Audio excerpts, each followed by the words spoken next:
আসসালামু আলাইকুম রহমতুল্লাহ। প্রিয় 2025 সালের এসএসসি শিক্ষার্থীবৃন্দ, আমার চ্যানেল মাধ্যমিক গণিতে তোমাদের স্বাগতম। টেস্ট পরীক্ষার পরবর্তী সময়ে তোমাদের উচ্চতর গণিতের প্রস্তুতির পূর্ণতার জন্য দেশের স্বনামধন্য স্কুলগুলোর উচ্চতর গণিতের টেস্টের গণিত প্রশ্ন নিয়ে আলোচনা করছি। আজকের এই পর্বে ideal school and college Motijheel ঢাকার ক বিভাগ অর্থাৎ বীজগণিতের অংশ নিয়ে কথা বলবো। এখানকার যে প্রথম প্রশ্নটা রয়েছে উদ্দীপকে দেয়া আছে, তথ্য দেয়া আছে, সেটাতে পরে আসছি। ক নম্বর প্রশ্নে আছে যে f of x is equal to root over 2x plus 1 হলে এফ ইনভার্স মাইনাস 2 নির্ণয় করো। তো এই যে উদ্দীপকে দেয়া আছে হলো যে f of x is equal to root over 2x plus 1। তো এটা এফ ইনভার্স মাইনাস 2 এর মান, এফ ইনভার্স 2 এর মান বের করতে হবে। তো তার মানে হচ্ছে যে এটার বিপরীত ফাংশন দরকার আমাদের, এফ এক্স এর বিপরীত ফাংশন বের করতে হবে প্রথমে। তো সেটা করার জন্য আমরা এখানে ধরে নিলাম এই যে বিপরীত ফাংশন বের করার নিয়ম, এই একটা নিয়ম শিখে রাখলে যত বিপরীত ফাংশন নির্ণয় করতে হবে সব ক্ষেত্রে এই একইভাবে করতে পারবে। y is equal two F x is equal two যেটা দেয়া আছে সেটা আমরা মানে এটা সমান সমান y সেটা ধরে নিলাম।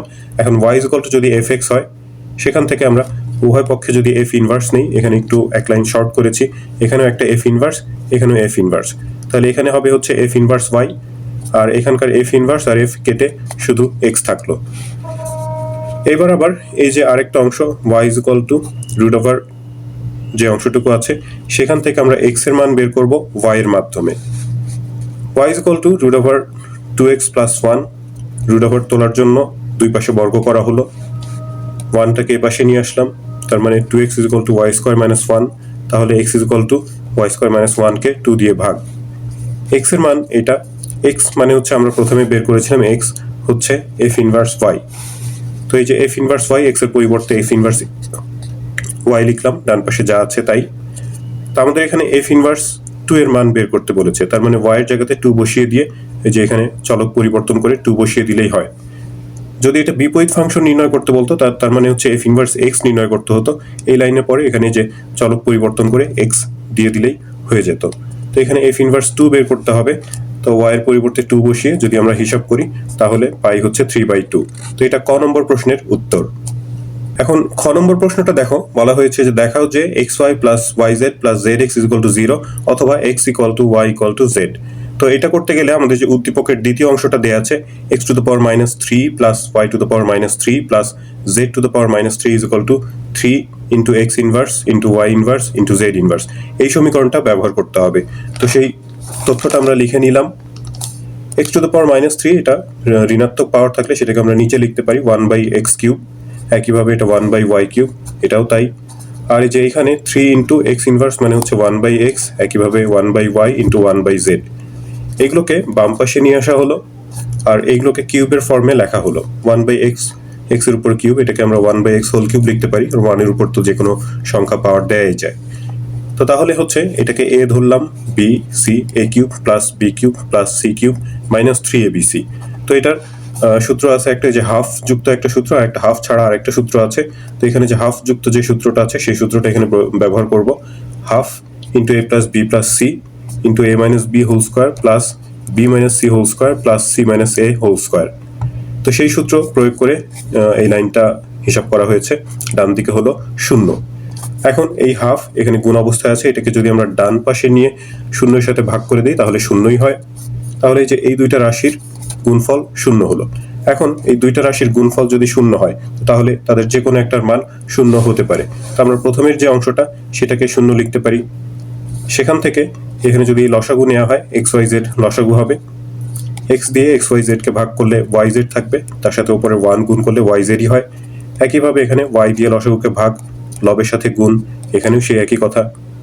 এরপর যদি আর গুণন করি xyz এদিকে 0 এর সাথে গুণ হয়ে 0 হয়ে যাবে, আর এই যে এই অংশটাকে একটু সাজিয়ে লেখা হয়েছে xy plus yz plus zx is equal to 0। তো আমাদের যেটা প্রমাণ করতে বলা হয়েছে সেই প্রমাণের প্রথমের অংশে এই এই এই এই জিনিসটা প্রমাণ করতে বলা হয়েছে। তো এটা একটা প্রমাণ হলো। এরপর এই যে এখানকার যে দ্বিতীয় রাশিটা সেকেন্ড ব্র্যাকেটের মধ্যে যেটা লিখেছি, এই সেকেন্ড ব্র্যাকেটের অংশ এইটাও 0 হতে পারে। সেই ক্ষেত্রে এই যে লিখলাম আমরা এই অংশটুকু সেকেন্ড ব্র্যাকেটের মধ্যে যেটা ছিল সেই অংশটুকু, এটা ইজ ইকুয়াল টু 0 হবে। এখন দেখো এখানে এগুলো হচ্ছে এক একটা বর্গ রাশি, স্কয়ার আছে, তার মানে একটা সংখ্যার বর্গ, এটাও তাই এটাও তাই, এবং এগুলোর সমষ্টি, মাঝখানে সব যোগ চিহ্ন দেওয়া আছে। তো বর্গ সংখ্যার যোগফল শূন্য কি করে হবে? যে কোনো একটা সংখ্যা ভেতরে যে এই ব্র্যাকেটের মধ্যে এটার মান যাই হোক না কেন, সেটা স্কোয়ার করলে তো প্লাসই হয়ে যাবে, মাইনাস হোক প্লাস হোক যাই হোক, স্কোয়ার করলে তো সেটা প্লাসই হয়ে যায়। তো এটা একটা ধনাত্মক সংখ্যা হবে, তাহলে একইভাবে এটাও এটাও। তো ধনাত্মক সংখ্যার যোগফল তো কখনো শূন্য হওয়া সম্ভব না। তো এটা একমাত্র তখনই সম্ভব যদি এদের প্রত্যেকটার মানই আলাদাভাবে শূন্য হয়। তো আমরা সেই কথাটা লিখেছি এখানে, যে কিন্তু একাধিক রাশির বর্গের সমষ্টি শূন্য হলে তাদের প্রতিটির মান শূন্য হয়। তার মানে এই যে এই অংশ এখানে যে তিনটা অংশ আছে, তিনটা অংশের প্রত্যেকটার মানই শূন্য হবে। তো আমরা ওই তিনটা অংশকে আলাদাভাবে শূন্য লিখলাম, 1 minus x minus 1 by x minus 1 by y whole square is equal to 0। একইভাবে যে দ্বিতীয় অংশটা আছে সেটাও শূন্য, তৃতীয় অংশ সেটাও শূন্য হতে হবে। এখান থেকে পাচ্ছি স্কোয়ারটা ডান পাশে গিয়ে শূন্য এর বর্গমূল হয়ে গিয়ে শূন্যই হবে। এই মাইনাস 1 বাই ওয়াই ডান পাশে আসলে প্লাস হয়ে যাবে, তারপর আর গুণন করলে x is equal to y. মাঝখানে অংশ থেকে পাবো হচ্ছে y is equal to z, আর লাস্টের অংশ থেকে হচ্ছে z is equal to x. এই অংশটুকু না করলেও চলে, কারণ আমাদের এখানে x is equal to y, y is equal to z, এই অংশটুকু আমরা প্রমাণ করেছি। এই দুটো অংশ থেকে আমরা x is equal to y is equal to z লিখতে পারি। তো এটাই আমাদের প্রমাণ করতে বলা হয়েছে। তো এই কারণে এই অংশটুকু যদি নাও করি তাতেও কিছু যায় আসে না। তো এটা খ নম্বর প্রশ্ন হলো। গ নম্বর প্রশ্নে বলা হয়েছে যে এফ ইনভার্স এক্স এক এক ফাংশন কিনা নির্ধারণ করো। উদ্দীপকে যে এফ এক্স একটা ফাংশন দেওয়া আছে, সেটার বিপরীত ফাংশন এফ ইনভার্স এক্স, সেটা আবার এক এক ফাংশন কিনা নির্ধারণ করতে বলা হয়েছে।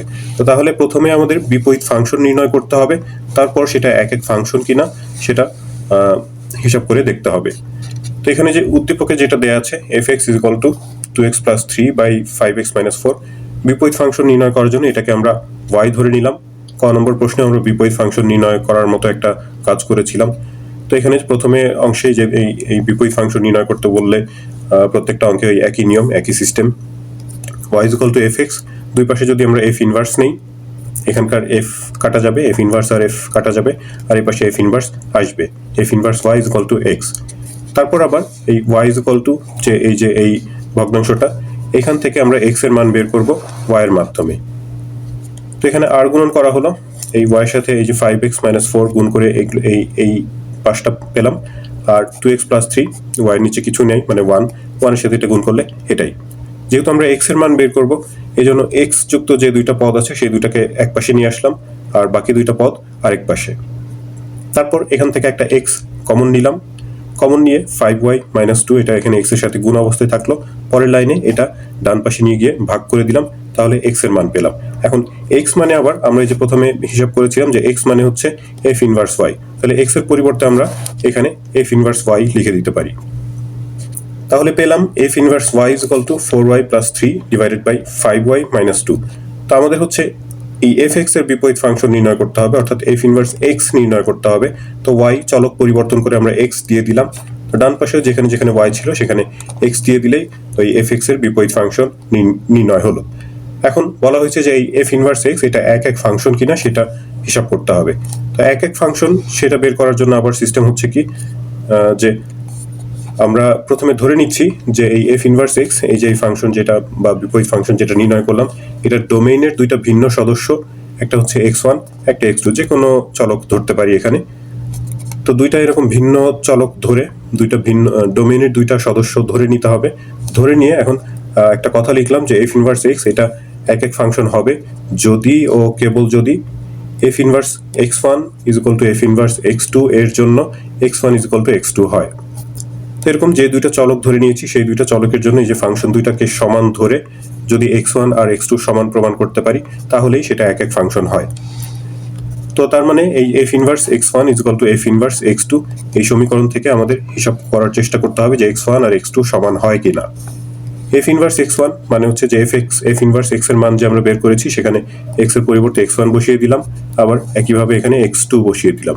এরপরে আর গুণন করা হয়েছে, আর গুণন করে এই লাইনটা, তারপর হচ্ছে কি যে x2 যুক্ত যে দুইটা পদ আছে, এই যে মাইনাস 8x2 আর হচ্ছে এই যে এই ডান পাশের x2 যুক্ত পদ, এই দুটো পদকে শুধু ডান পাশে নেওয়া হয়েছে, আর বাকি সবগুলো পদ বাম দিকে এনে চিহ্ন যেটার পরিবর্তন করার প্রয়োজন পরিবর্তন করা হয়েছে।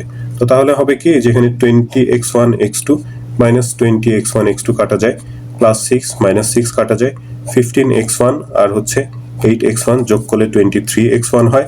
ডান পাশে 15 আর 8 একইভাবে 23x2, দুই পাশে যদি আমরা 23 দিয়ে ভাগ করে দিই তাহলে x1 আর x2 সমান হয়ে যায়। তো তাহলে প্রমাণ হয়ে গেল যে f ইনভার্স x হচ্ছে একটা একক ফাংশন।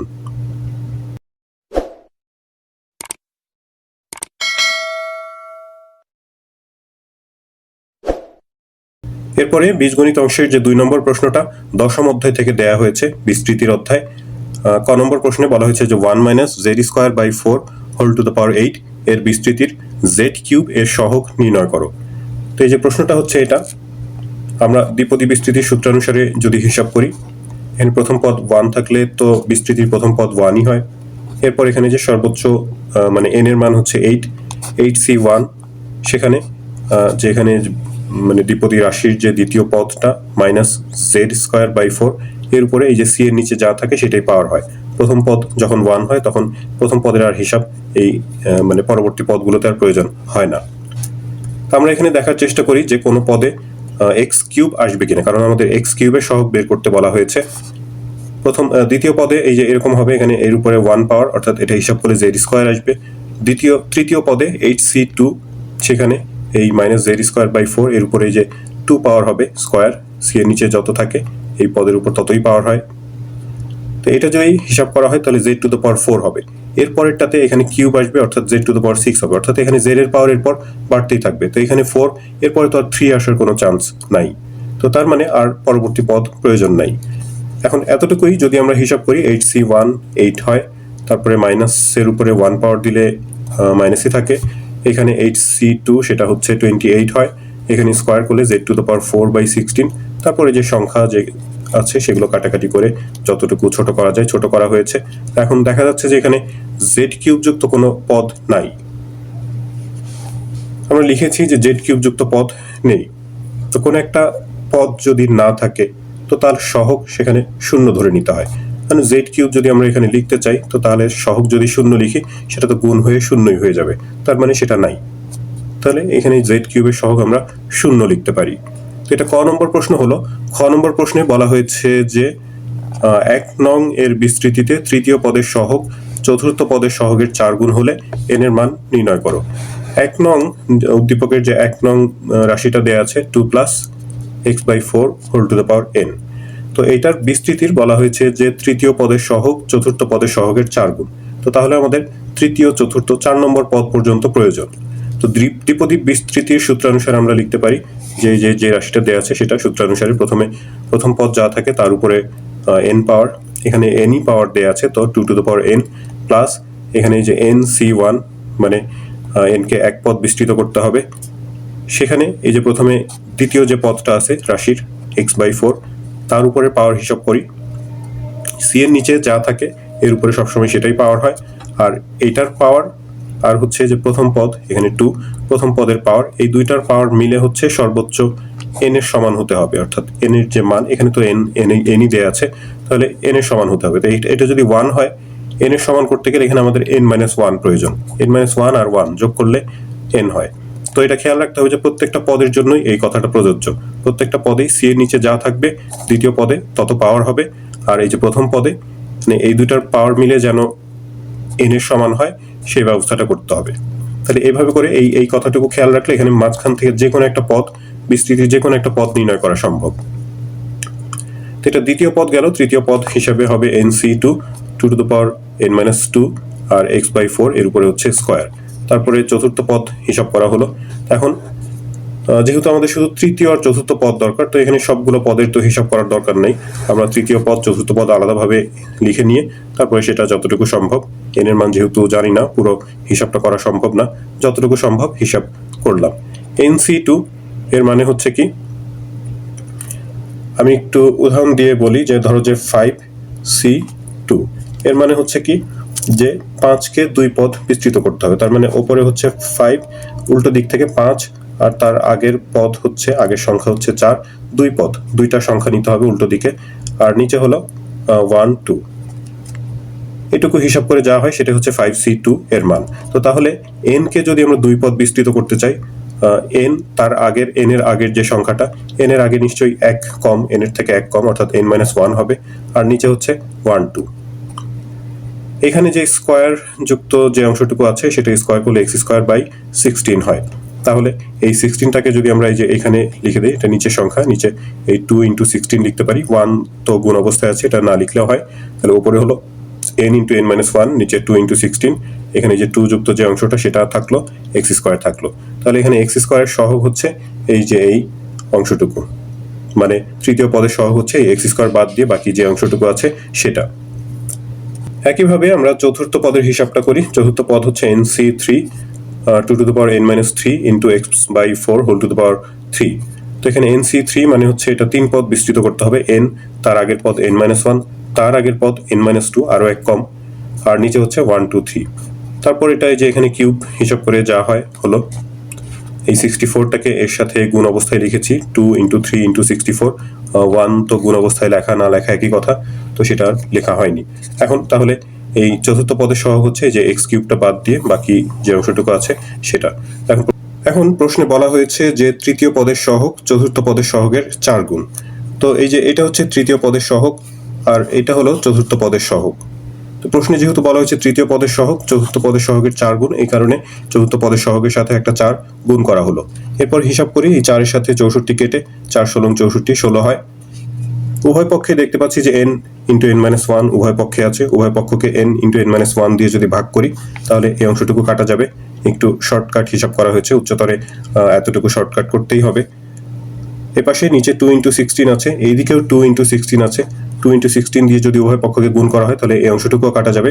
তার মানে এখানকার এই সম্পূর্ণ অংশটুকু কাটা যাচ্ছে, বাদ যাচ্ছে, আর এখানকার এই অংশটুকু আর নিচে 2 16 কাটা যাচ্ছে, নিচে 3 থাকবে আর উপরকার n-2 থাকবে। এই যে এখানকার n-2/3 থাকলো, আর বাম দিকের এই অংশটুকু বাদ দিয়ে থাকলো হচ্ছে এই 2 টু দ্য পাওয়ার n-2। এখানে এই অংশের সাথে এই যে এই 2 টু দ্য পাওয়ার n-3 থাকলো। এখন এই যে 2 যুক্ত যেই দুইটা অংশ আছে সেই দুইটাকে যদি এক পাশে আনি, এটা এখানে গুণ অবস্থায় আছে, এ পাশে এসে ভাগ হয়ে গেল। একই সংখ্যা ভাগ করলে পাওয়ার বিয়োগ হয়, উপরের পাওয়ার থেকে নিচের পাওয়ার বিয়োগ করার ক্ষেত্রে যে এখানে মাইনাস মাইনাসে প্লাস হয়ে গিয়েছে। এখন n কেটে -2 আর +3 মিলে হচ্ছে 1 হয়, তো 1 পাওয়ার তো দেওয়ার প্রয়োজন নেই, 2 হলো। এরপরে যদি আর গুণন করি, এই 3 × 2 = 6, n-2 = 6। তো তাহলে n এর মান পাবো হচ্ছে -2টাকে নিয়ে ডান পাশে যদি নিয়ে যোগ করে দেই তাহলে n এর মান পাচ্ছি 8। 2 নম্বর প্রশ্নের গ নম্বরে বলা হয়েছে যে 2 নংকে পঞ্চম পদ পর্যন্ত বিস্তৃত করে তার সাহায্যে 2.99 এর আসন্ন মান 4 দশমিক স্থান পর্যন্ত নির্ণয় করো। তো 2 নম্বর যে দ্বিপদী রাশিটা দেয়া আছে 3 - y² / 4 7, এই যে এখানে আমি লিখেছি। এখন এটাকে 5 পদ বিস্তৃত করতে বলা হয়েছে। তো দ্বিপদী বিস্তৃতির সূত্রানুসারে আমরা এটা যদি বিস্তৃত করি, প্রথমে 3 এর উপরে 7 পাওয়ার হবে, এরপর 7c1, তারপর 7c2, এইভাবে করে এটার যে সহগের অংশটুকুর হিসাব সেই হিসাব লিখলাম। এখানে এই দ্বিতীয় পদে এখানে যে রাশিটার দ্বিতীয় পদ দেয়া আছে মাইনাস সহ y² / 4, সেটার উপর এই c এর নিচে যা থাকে সেটাই সবসময় পাওয়ার হয়। খ নম্বর প্রশ্নে এরকম কথাবার্তা বলেছি, আর এই সূত্র তো এখন তোমাদের জানা থাকারই কথা। এখানে যদি 1 পাওয়ার হয় তাহলে প্রথম পদের উপর 6 পাওয়ার হবে, কারণ এই দুইটা অংশের পাওয়ার মিলে যে n এর মান অর্থাৎ 7 সেটা সমান হতে হবে, সেটা প্রত্যেকটা পদের জন্যই প্রযোজ্য। এরপর তৃতীয় পদে 7c2, যত নম্বর পদ c এর নিচে তার থেকে এক কম থাকে, হ্যাঁ, এক কম বিস্তৃত করতে হয়, আর c এর নিচে যা থাকে এই দ্বিতীয় অংশের উপর তত পাওয়ার হয়।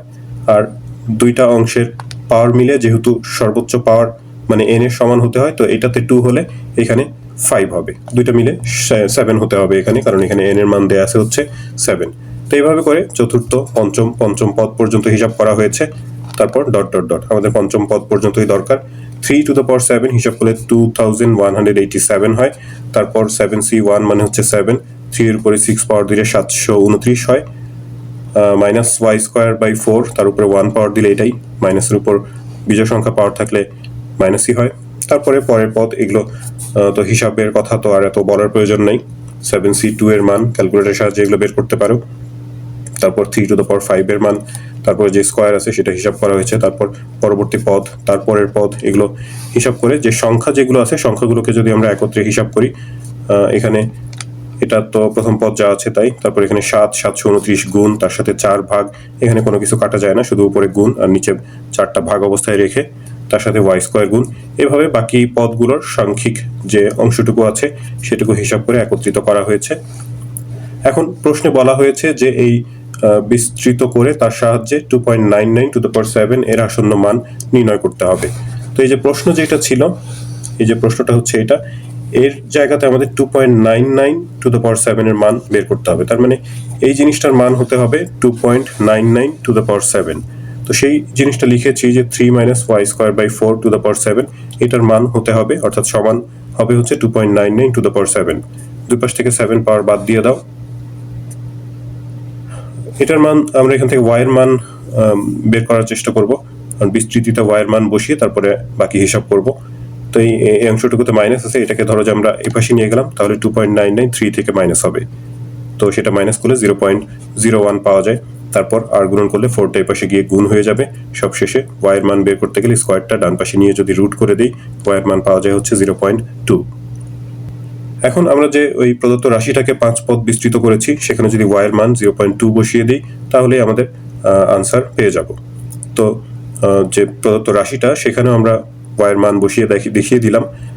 এখানে যে y ছিল, y² ছিল 0.2 স্কোয়ার। ডান পাশে যে বিস্তৃত আমরা করেছি সেখানে যেখানে y ছিল সেখানে 0.2 বসিয়ে দেওয়া হয়েছে। এরপর এই অংশটুকু একবারে ক্যালকুলেটরের সাহায্যে হিসাব করতে হবে। আচ্ছা, আমি এখানে হিসাব এটা করিনি, এটা সম্পূর্ণটা একবারেই মানে বড় ক্যালকুলেটর, একটা সায়েন্টিফিক ক্যালকুলেটর প্রয়োজন। আমার হাতের কাছে অঙ্ক করার সময় সেটা ছিল না, তো সেটা যাই হোক, এটা হিসাবের কাজ তো তোমরা পারবে। তো এই সম্পূর্ণ অংশটাকে একবারেই করা উচিত, কারণ হচ্ছে যে এখানে যে দশমিক যুক্ত সংখ্যাগুলো যা আছে তার উপর আবার বিভিন্ন রকম পাওয়ার আছে। এগুলো যদি পাওয়ারের হিসাব করতে চাই, দশমিকের পর মানে অনেকগুলো সংখ্যা বিশিষ্ট এক একটা সংখ্যা আসবে, তো সেইগুলো লিখে হিসাব করা বেশ জটিল এবং সময় সাপেক্ষ একটা ব্যাপার হয়ে যাবে। তো এমনিতেই এটা বেশ বড় একটা অঙ্ক, অনেকগুলো হিসাব করতে হয়েছে, অনেক সময় সাপেক্ষ।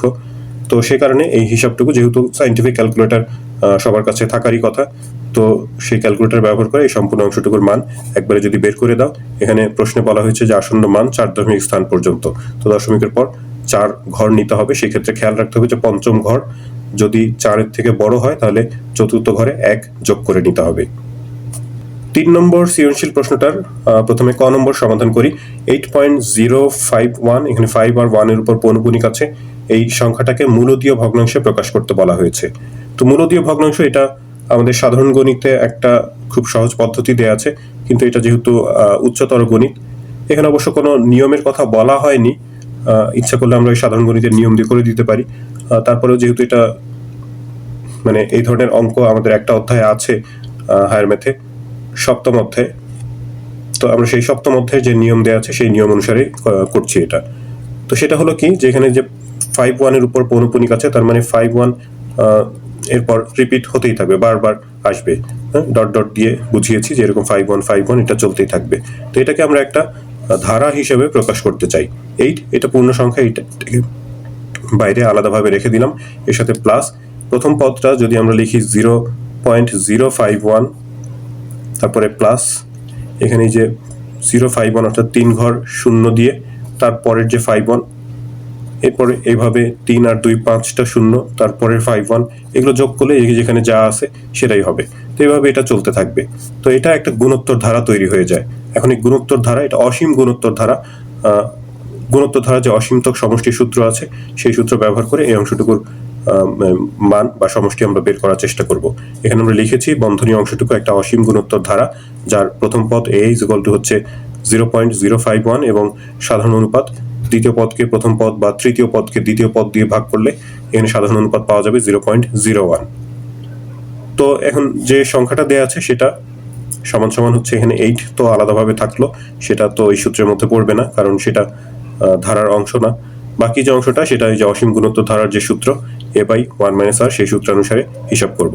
এখানে a এর মান 0.051 আর 1 - r এর মান আমরা বের করেছি, সে মান বসানো হলো, 1 থেকে এটা মাইনাস করে, তারপর এটাকে যদি দশমিক তুলে দেওয়া হয় এটা ক্যালকুলেটরের মাধ্যমে করতে পারো, দশমিক ম্যানুয়ালি হিসাব করতে পারো। এখানে দশমিকের পর 3 ঘর আছে, এখানে 3 ঘর করতে গেলে একটা শূন্য হবে, অর্থাৎ 990, উপরে হবে দশমিক তুলে দিলে 51 আর নিচে হবে 990, 990। এরপর এটা যদি যোগ করে দেওয়া হয় তাহলে এই যে এইভাবে করেও লিখতে পারো, অপ্রকৃত ভগ্নাংশ, অথবা ভাগ করে এটাকে মিশ্র ভগ্নাংশে প্রকাশ করতে পারো। তো এই সবগুলো কাজই তোমরা ক্যালকুলেটরের মাধ্যমে করতে পারো, যেহেতু সায়েন্টিফিক ক্যালকুলেটর সবার কাছে থাকে, তো এই ক্যালকুলেটরের ব্যবহারটুকু তোমাদের জেনে নিতে হবে। খ নম্বর প্রশ্নের জন্য উদ্দীপকের যে দৃশ্যকল্প 1 দেয়া আছে সেই দৃশ্যকল্প 1-এর তথ্য দরকার হবে। প্রশ্ন তোমরা দেখতে পাচ্ছ। তো এখানে আমি খাতায় যে প্রশ্নের প্রথম অংশটুকু x = 1 plus log a to the power bc এটা লিখে নিলাম। এখান থেকে আমরা একটু হিসাব করব। এখানে 1 কে আমরা log a to the power a লিখতে পারি। লগের ভিত্তি আর আর্গুমেন্ট যদি সমান হয় তো সেটার মান 1 হয়। তো সেই সূত্রানুসারে log a to the power a লিখলাম। এখানে a ভিত্তি নিয়েছি কারণ যে পরবর্তী যে লগের পদটা আছে সেখানে ভিত্তি a আছে সে কারণে। তো এরপরে এই লগ যুক্ত দুইটা পদ যদি যোগ করতে হয়, এখান থেকে যে log a কমন নিয়ে যোগ থাকলে এই যে এই লগের যে আর্গুমেন্ট সেগুলো গুণ হয়ে যায়, অর্থাৎ a আর এখানকার bc, abc, log a to the power abc লেখা যায়। এখন লগারিদম থেকে সাধারণ সূচকীয় সংখ্যায় আসার নিয়ম হচ্ছে কি, যে এখানে যেটা ভিত্তি আছে a, তার উপর এই যে এই সংখ্যাটা গিয়ে পাওয়ার হবে, অর্থাৎ a to the power x, আর যেটা এখানে আর্গুমেন্ট লগের সেটা অন্য পাশে চলে যাবে, অর্থাৎ a to the power x = abc। এরপর এখান থেকে আমরা a এর মান বের করব। a to the power x, x পাওয়ার এটা সরাতে গেলে এখানে 1/x পাওয়ার নিতে হবে, তো এই পাশেও 1/x পাওয়ার নিতে হবে। তাহলে তো এখানে x আর 1/x কেটে শুধু a হবে, আর এখানে হবে হচ্ছে abc whole to the power 1/x। এটা একটা সমীকরণ নাম্বার দিলাম, আমরা a এর মান বের করেছি। এখন এই যে উদ্দীপকের যে বাকি দুইটা অংশ দেয়া আছে সেখান থেকে আমরা b আর c এর মান বের করতে পারি। তো সেই প্রসেস এই একই রকম প্রসেস, এই কারণে সেটা দেখানোর প্রয়োজন নাই। আমরা এখানে লিখেছি যে একইভাবে b = abc to the power 1/y আর c = abc whole to the power 1/z। এই দুটাকে যথাক্রমে 2 আর 3 নম্বর সমীকরণ নাম্বার দেয়া হয়েছে। এখন এই 1, 2, 3 এই তিনটা সমীকরণ যদি আমরা গুণ করে দেই, বাম দিকে এই তিনটা সমীকরণের যে বাম দিকে a b c আছে, গুণ করলে abc গুণ হয়ে abc হলো, আর ডান পাশের যে পদগুলো আছে সেগুলো আমরা গুণ অবস্থায় লিখলাম। এখন গুণ, একই সংখ্যা গুণ করলে পাওয়ার যোগ হয়, সবগুলো যেহেতু abc, গুণ করলে এদের পাওয়ারগুলো যোগ হয়ে যাবে। এখানে abc এর উপর আমরা একটা 1 পাওয়ার ধরে নিতে পারি। দুই পাশ থেকে ভিত্তি যদি বাদ দিয়ে দিই, এখানকার 1 সমান সমান এখানে যেটা পাওয়ার হিসাবে আছে সেটা 1 এর সমান হলো। তারপর এই অংশ যদি লসাগু নেই, xyz লসাগু হবে, লসাগু নিয়ে তারপর যোগ করা হয়েছে, হর দিয়ে লসাগুকে ভাগ, লবের সাথে গুণ, মানে যেভাবে যোগ করতে হয়। তো যোগ করে এটা হলো। এরপর যদি আমরা আর গুণন করে দিই তাহলে যেটা আমাদের দেখাতে বলা হয়েছে সেটা দেখানো হয়ে যায়। xyz = xy plus yz plus zx। বীজগণিত অংশের যে শেষ প্রশ্নটা খুবই কমন একটা প্রশ্ন, ধারার অধ্যায় থেকে প্রশ্ন থাকলে এই টাইপের একটা প্রশ্ন থাকেই। নিয়মটা ভালো মতো জেনে নিলে এই ধরনের যত অঙ্ক আছে সব অঙ্কই পারার কথা। তো সেই প্রশ্ন আমি এখানে যে সরাসরি প্রশ্নটা লিখে নিয়েছি, এই প্রশ্ন একটা ধারা, বলা হয়েছে যে দৃশ্যকল্প 2 হতে x এর উপর কি শর্ত আরোপ করলে ধারাটার অসীমতক সমষ্টি থাকবে এবং সেই সমষ্টি নির্ণয় করো।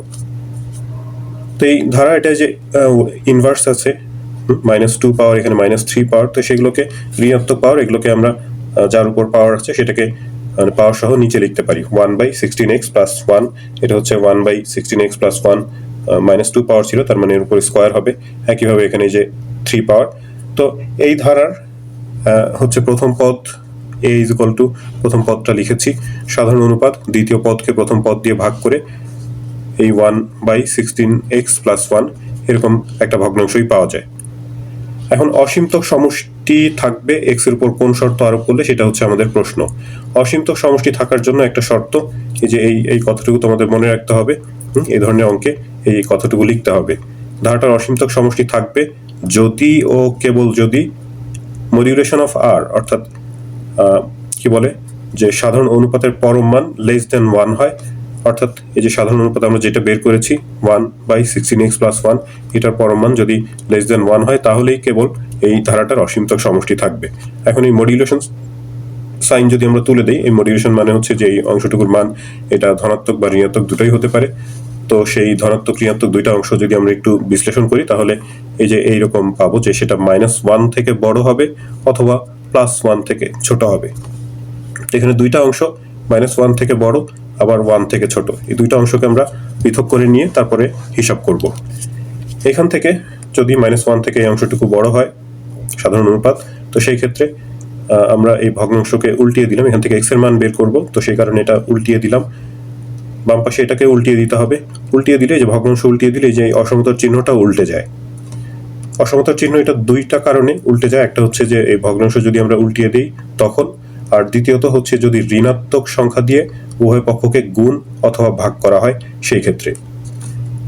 তো এখানে যেহেতু আমরা 16x এর মান বের করবো, x যুক্ত অংশটুকু বাম পাশে লিখলাম, -1 থেকে ডান পাশে লিখেছি, সাইড চেঞ্জ করা হয়েছে, পক্ষ চেঞ্জ করা হয়েছে, তো এই কারণে চিহ্নটা পরিবর্তন হয়েছে। +1 ওই পাশে গিয়ে মাইনাস হবে, -1 আর -1 মিলে -2, সবশেষে x লেস দেন না 16 ওই পাশে গিয়ে ভাগ হবে, -2 আর বাই 16 কাটাকাটি করে 1/8 মাইনাস আছে এখানে। আর এই যে এই অংশ এই পাশের অংশ, এখান থেকে ওই একইভাবে ভগ্নাংশকে পূর্ণ সংখ্যা করেছি উল্টিয়ে দিয়ে, অসমতার চিহ্ন উল্টে গিয়েছে, +1টা ওই পাশে গিয়ে 1 এর সাথে বিয়োগ হয়ে 0 হলো, 16 শূন্যের সাথে ওই পাশে গিয়ে ভাগ হয়ে সেটাও শূন্যই হয়ে যায়, তো x গ্রেটার দেন 0। তো তাহলে x এর যে দুইটা মান পাওয়া গেছে, x এর মান হচ্ছে -1/8 থেকে ছোট আর হচ্ছে 0 থেকে বড়, এই দুইটা শর্তে হলো যে এই ধারাটার প্রদত্ত যে ধারাটা সেই ধারাটার অসীমতক সমষ্টি থাকবে। এখন ওই ধারাটার আবার সমষ্টিও নির্ণয় করতে বলা হয়েছে। তো অসীমতক সমষ্টির সূত্র আমরা জানি a/1 - r। a এর মান আমরা যে ওই ধারাটার যে প্রথম পদ লিখেছিলাম আর এর মান বের করেছিলাম যেটা, সেই মানগুলোই মান বসিয়ে এখানে 1 থেকে এটা বিয়োগ অবস্থায় আছে, তো আমরা লসাগু নিয়ে বিয়োগ করলাম নিচে, এখানে 1 - 1 কাটা যাবে, তাহলে 16x/16x + 1 থাকবে, উপরের অংশের সাথে এটা ভাগ অবস্থায় আছে, গুণ চিহ্ন দিয়ে উল্টিয়ে দেওয়া হলো, তাহলে এই যে 16x + 1 উপরে নিচে আর গুণ করলে এটা কাটা যাবে, উপরে থাকলো 1 আর নিচে হলো 16x। তো এটাই হচ্ছে ওই ধারাটার অসীমতক সমষ্টি। তো শিক্ষার্থী বন্ধুরা, এই বীজগণিতের অংশটুকু এখানেই শেষ হচ্ছে। এই ভিডিও থেকে তোমরা যদি উপকৃত হয়ে থাকো তাহলে চ্যানেলটি সাবস্ক্রাইব করার এবং বন্ধুদের সাথে শেয়ার করার অনুরোধ জানাচ্ছি। তোমরা সবাই ভালো থাকবে, প্রার্থনা তোমাদের সবার জন্য। আল্লাহ হাফেজ।